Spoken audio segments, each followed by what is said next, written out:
Добрий день, я вітаю. Welcome everybody joining us today. Your anchor is Olga Tamanova. We are working at the Ukrinform Ukraine Media Center. Today is the day number 242 since the full-scale aggression began against Ukraine. We are talking about the Air Force today. We have been joined by the spokesperson for the Air Defense Command of the Ukrainian Armed Forces. Welcome, Sarah. How did the past 24 hours pass for the Ukrainian Air Force? As for the Air Force, it was quite calm, which is a rare occasion now. We have witnessed the intensity of the bombings by the rockets and the explosive drones. These 24 hours have been most calm. In the eastern part of the country, the shootings are still taking place in the Zaporizhia and Mykolaiv region. It's very hot down there. But over the 24 hours that have passed, we haven't seen practically no air raid sirens. But perhaps if they were of a preventive nature, or when we saw some aviation approaching Ukrainian territory, and we warned people against a possible attacks. It's not about attacks per se. This is the preventive mode that we have entered into. The Iris German-made system of air defense. Ukraine is likely to be the first one that will have such capabilities. Have we already employed them? Have we been taught and trained to take advantage of this? The IRIS system is quite an efficient Germany-made anti-rocket defense system. What Ukraine has already received is the modernized version, and such defense systems have not been deployed elsewhere, only in Ukraine. The only bad thing about this, we don't have enough of them. We hope that the German industry will get the momentum to produce more of them for Ukraine to receive as many as we need to be used by the Ukrainian Air Force. One of the systems is working in Ukraine. We have talked a lot about this. The only thing that I cannot share with you is a specific location or the way it is deployed. Now you will understand that the target number one for the enemy are HIMARSes or this IRIS system. But the latest attacks that we have seen, IRIS has shown tremendously good results. Of course, this has been the baptism by fire of this system, and it has passed this test for an A. It's very efficient, and we will share the information with the German specialists for them to know the assets and the liabilities of the system. And we hope that in the coming months we will have a number of launch systems. They will beef up, not dramatically, but in a way they will buttress our capabilities. They have 8 rockets. One system has 8 rockets, which is a powerful means to destroy air targets, including the unmanned aerial vehicles or rockets. How much time does it take for our soldiers to be trained to use effectively such systems? The training is conditioned on the preparedness of a specific military personnel, people ready to take the helm of the whole system. It does depend on the level of the awareness, the professional awareness, but in the combat situation that are taking place, in the Ukrainian territory now. The training will be truncated, as it happens during the war. Even if you remember the Second World War, we saw the training of the pilots, which was truncated. So we have training programs to train our people to operate the system produced in the West, including the anti-aircraft.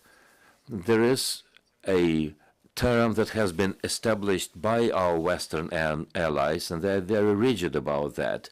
But this program must be fulfilled in its entirety. We have had a number of people ready to operate, and they are now fighting using those systems. They will pass their expertise over to other personnel. This is the way we have trained our personnel, including the NASIS system that is likely to come to Ukraine very soon.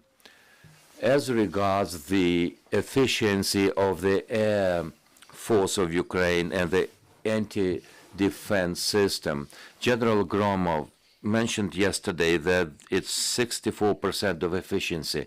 As for the kamikaze drones, you know, as a layperson, I have the impression that the number of drones, the explosive drones, have increased dramatically. Does that testify to the fact that our personnel have learned how to better shut down the explosive drones?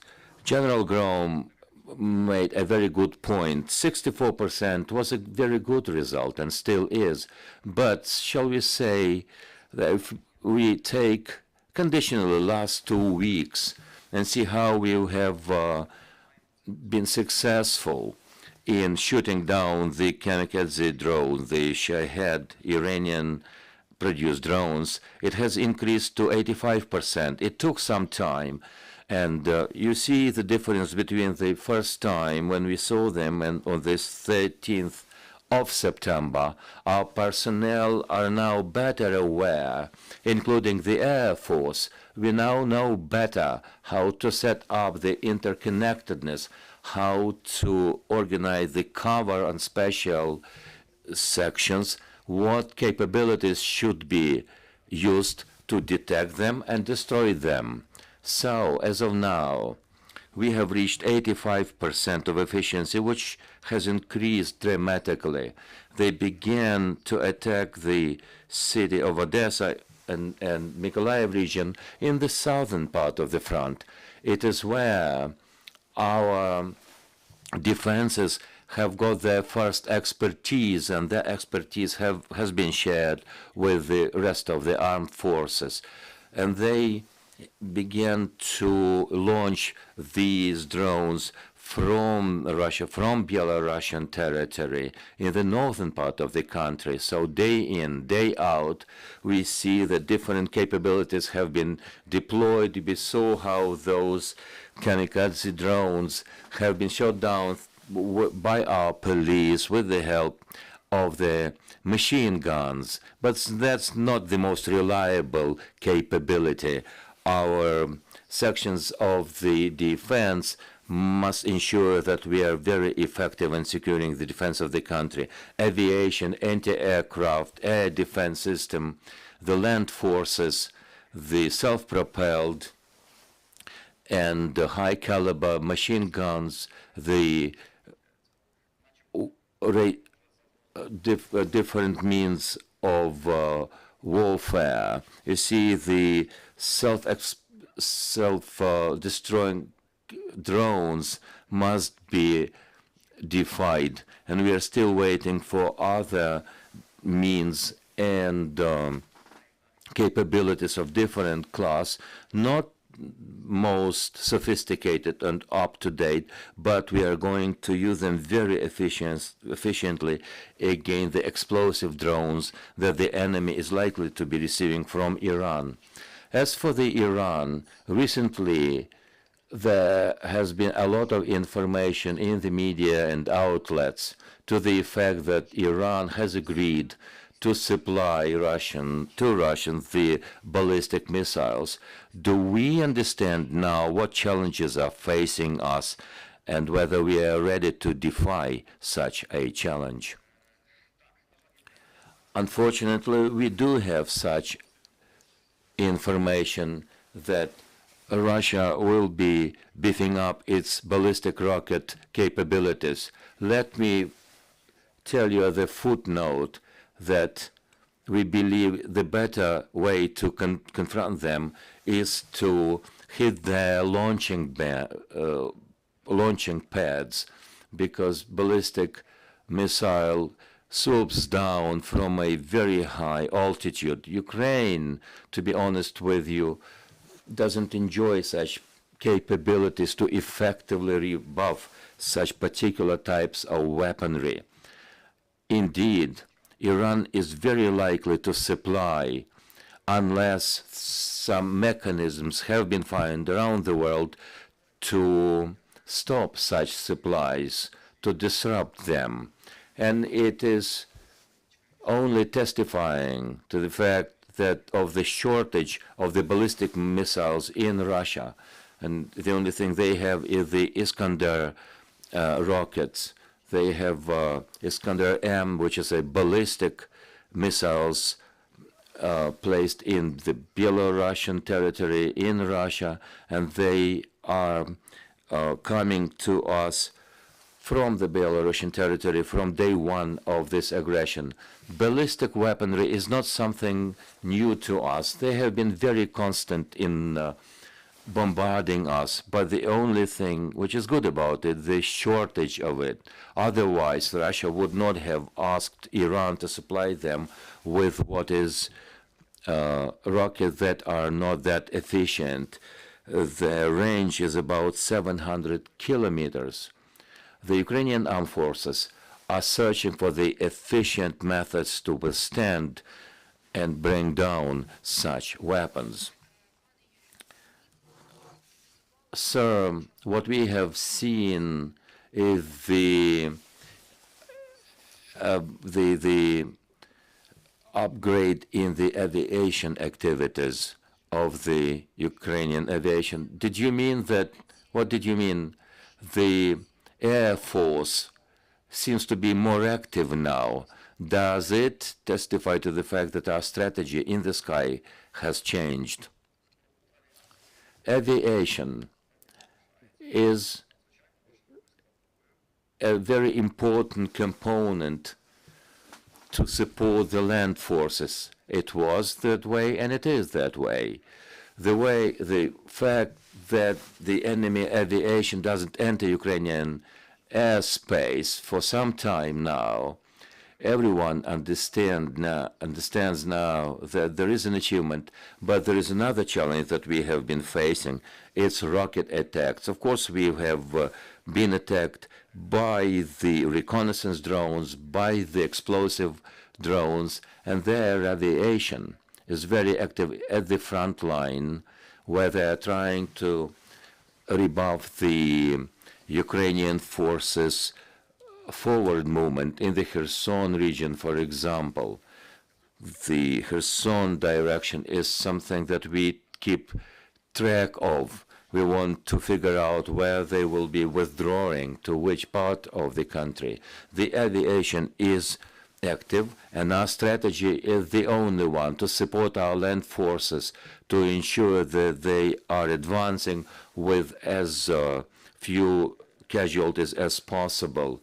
As for the changes of the tactics, it happened a couple of months ago after we had received American-made rockets, HARM, and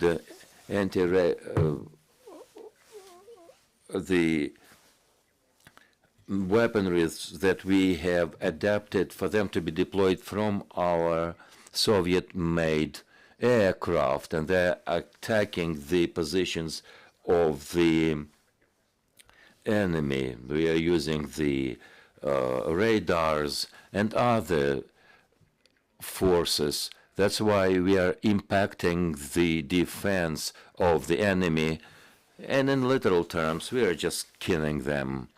and it allows our tactical aviation Su-24M, the attack and the firefighters, including the helicopters Mi, to impact powerful attacks against the enemy. It's done on a daily basis, up about 10 to 15 attacks, including logistics, the armaments depots. It allows the Ukrainian land forces to be more versatile and to have more maneuver space to move forward, because aviation support, aerial support, is the key factor in securing the advantage on the land. Questions from the floor. Ukrinform, Irina Udodenko. Two questions. One, what do we know about the Iranian instructors that are working with the Russian forces in the Crimea and other Iranian instructors in Belarus? The Air Force, looks more both in our command posts and through the lenses of our air defense. We are looking at the radars. We are looking at through our radars and monitors, the aerial targets. Whether in Kherson or elsewhere, or in Belarus, the Iranian instructors are perhaps followed by our intelligence, by Western intelligence. Well, I personally think it is evident that instructors are there and perhaps are even taking part in the combat actions. This position by the Iranian country has resulted in the severance of diplomatic relations of this country with Iran. The way where we send with the F word the Russian military ship. This will go also will address the Iranian drones. Of course, the Russian operators are being trained by foreigners, and they were trained even before the Iranian drones arrived. But the more excessively we see the attacks from Russia or from Belarus, it looks that Russia will be forced to train their own specialists.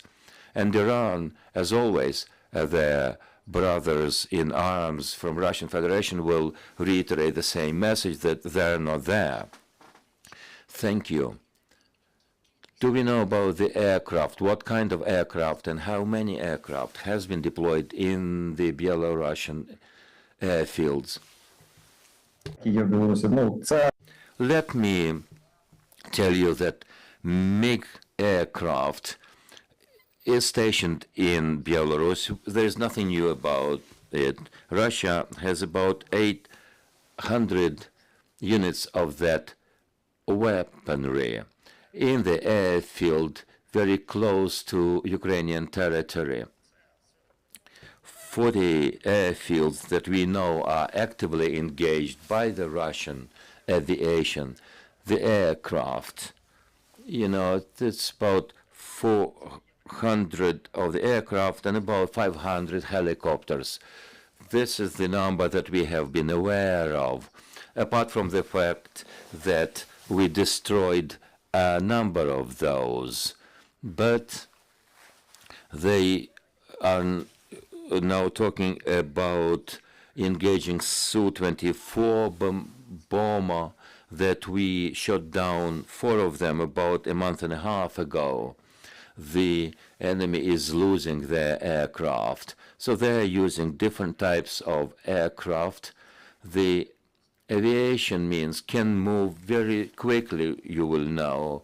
The same goes for the MiG-35 that can carry the Kinzhal, the sword rockets. This is a Iskander, it is air to surface type. They launch it from the aircraft and it swoops down with a from a very high altitude. And unfortunately, we don't have such means to confront them. Then they can use it and deploy it from the Black Sea region, from Russia, from Belarus. So wherever the MiG-31 is stationed doesn't really matter. Thank you very much, sir, for the opportunity to talk to you. We have been talking to Yuriy Ihnat, the spokesperson for the Air Force of Ukraine. Next briefing will take place at 1300. We will talk here offline to Alexander Harchenko, the director of the Energy Industry Research Center, will be talking about Ukraine reacts to the Russian attacks of the civil infrastructure. Don't go away.